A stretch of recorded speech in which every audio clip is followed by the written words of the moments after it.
you learn the most when you crash. Greetings to all my hardy crew and welcome to this week's episode of Behind the Streams. Why do you all show such loyalty to this... nothing? This week's post was called Creative Flight, a Guide for Art Aviators, of which I hope you are one. As I was jotting down some notes to maybe talk about today, I thought a great, hilarious alternative title for that would have been Planes, Del Griffith. Brains, Those aren't pillows. and Automobiles. He's going to kill somebody! As in, you order. But now that I have said that out loud, that's a terrible name, and let us forget that I ever mentioned it. Forget about it! Inspiration. Some weeks, a brilliant artist will inspire me, and then other weeks, a dumb story. The headline was something like, Man crashes plane 7 times in 7 days. Most times you hear about a plane crash, It's normal. it's one plane crash.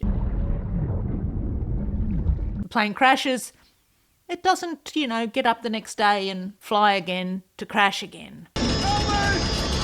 7 times. That's a lot. Let's do a little summary of the story so we can get straight into the post, because I know you're eager for me to talk about my crashes. Crash into me. Actually, I don't really know how that song goes. Do I know any Dave Matthews songs? She wakes up in the morning. Actually, is it he? I don't know much about Dave Matthews, except he had a tour bus that dumped a lot of shit into, was it Boston? Chicago? I can't remember where it was. Blame for the incident was dumped on the band's bus driver. Quick facts. The plane was purchased secondhand. It was an amphibious experimental, which I think means it was a kit plane that you build yourself. You're going to crash. I can handle it, kid. Already it's kind of starting out a little weird. Called the Seawind 3000. It was purchased sight unseen. I mean, he saw photos, but he hadn't seen it in person. So guy came, bought a one-way ticket from Michigan to California to pick up his aircraft, his Seawind 3000, and fly it back to Michigan to its new home. I mean, it sounds like a dream come true.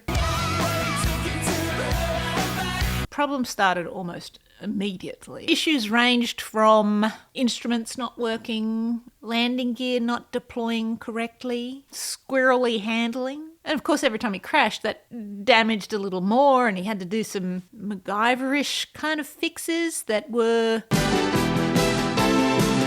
not really of a MacGyver level, and also illegal. But hats off to him. Despite these setbacks, he kept cobbling this thing together, taking off with confidence to make it to his final destination. Hello, how you doing? Well, almost make it. His final crash was into Lake Michigan. Not a problem. It's an amphibious aircraft. He can land on water. His first water landing, gets to test it all out. So as he came in with visions of just skimming majestically across the surface like a beautifully polished stone to land and, complete this emergency water landing, he'd had some trouble with the landing gear, so it was permanently out. He basically just dove him straight down like a submarine, halting his progress pretty quickly, I imagine. What a pisser. And then he popped back up like a cork. Crash number 7. Then he got rescued, and it promptly sunk to the bottom of Lake Michigan. Valet Seawind 3000. You performed honourably, if shittily. Because there were 7 crashes, I split the post into 7 sections for your guide to being an art aviator. Let's do a 50,000-foot view of each part of the guide. Just very quickly, I'm going to try rein it in this week. I really am. It's the crashes that give you wings.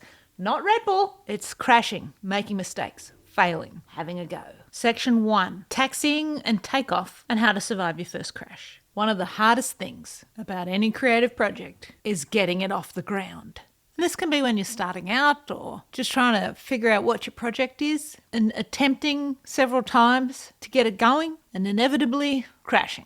But the value of that is that you learn something each time you attempt to get it off the ground. And each time you get back in the creative plane and have another go, you got a better chance of actually getting off the ground, getting in the air. You will survive. You will learn from it. Sometimes it's a matter of finding the right runway. Sometimes you're using the wrong runway. Runway is a hard word to say if you have to suddenly try and say it in front of a camera. When you find the right runway, you will take off and not immediately crash. Section 2, telemetry, doohickeys and dials and surviving your second crash. I'm very much a believer in learning by doing. What flying experience have you had? Like, you don't have to know exactly what you're doing to give it a go, to start flying. No airline experience at all. He's a menace to himself and everything else in the air. I mean, if you're flying an actual plane, you should get a license and actually know what you're doing. But a creative plane, you actually do not need to know what you're doing. But if you're trying to make something up that's your own thing... Well, I can make a cap, or a brooch, a pterodactyl. You don't really know how to do it. Try something. Give it a go. Tap at the little dial and see if the needle moves, and then off you go. You might crash, but also you learn a lot every time you crash, and it does not kill you. Doohickeys, dials. Section 3, buzzing the tower and surviving your third crash. This one's about getting noticed and how it's pretty easy to crash with that. Like, you won't get noticed, or you won't get noticed in the way that you think you'll get noticed for the wrong reasons. But you got to buzz the tower. Negative, Ghost Rider. The pattern is full. You have to do it. You have to try, get yourself seen by people who can direct your aircraft to the correct places. It's important. Buzz the tower. Yes, you will crash. You will survive. Section 4, fields, freeways, and golf courses. I should have said fairways. Is it too late to change it? Fields, freeways, and golf courses, and how to survive your fourth crash. This one is actually about critics. Because you're landing in such a public place, the quality, whether it's good or bad, is noticed by everybody. And it can be demoralising how that lands. Critics suck. Let's just be honest. I say, let 'em crash. Assholes. For the most part, whether it's critic or it's just like shitty comments on whatever it is that you're doing. It's a public crash. You emerged from the wreckage, but all the cameras are on you. It's the comments, it's the whatever. You survived. That's all that really matters. Section 5, bird strikes. Birds. Whoa. And surviving your fifth crash. Sometimes your crash is not caused by you. It's someone else's fault. I think it was a bird strike. Someone else's incompetence or inability to help your flight at all. I think the danger there is holding on to some kind of bitterness with that person or toward that person because you look at them as being the one that caused your creative plane to crash, and how dare they be saboteur to your dream that they made you crash. Newsflash, you survived that too. You are just popping up out of the wreckage each time, fixing up your plane, and off you go again, because that's what you got to keep doing. Keep getting back in the cockpit. Keep being the pilot of your destiny. You can do this. I know you can. It could also just be a case of right work, wrong time. Bird strikes are all about timing. Right spot at the wrong time, and the skies are just not ready for you yet. Crash, tend to your wounds, pull the birds out of your engine, and off you go again. Section 6. How to fly in formation and survive your sixth crash. This one's about collaboration, which could go in a positive or a negative way. Sometimes you collaborate with people and it doesn't go well, and that's one kind of crash. Sometimes you're working so well with someone, but you know it's not a permanent thing, and the flight, this beautiful flight that you're on together, co-pilot and pilot, I'll let you work out who's the pilot and who's the co-pilot, has to land and end, and that collaboration is the thing that crashes. In a good way. You just have to be ready for the crash in emotion that will happen. You have to learn to move on from that to get over that crash and look for a different co-pilot. You will survive. You always survive. Look at you. Look at you. Section 7. This is the exciting one. Aerobatics and how to survive your seventh crash.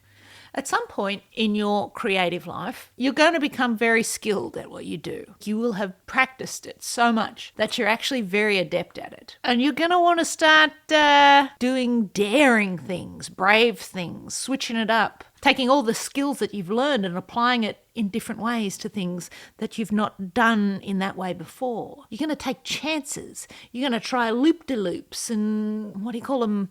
Leaf falls in your creative playing to see if you can pull the tricks off. Stunt playing, that's what you've got at that point. You're going to crash a lot. You'll be fine. People will be like, that was daring. Up diddly up, down diddly down. Those magnificent men in their flying machine. Except it's not just men. All of us can be in flying machines and be magnificent.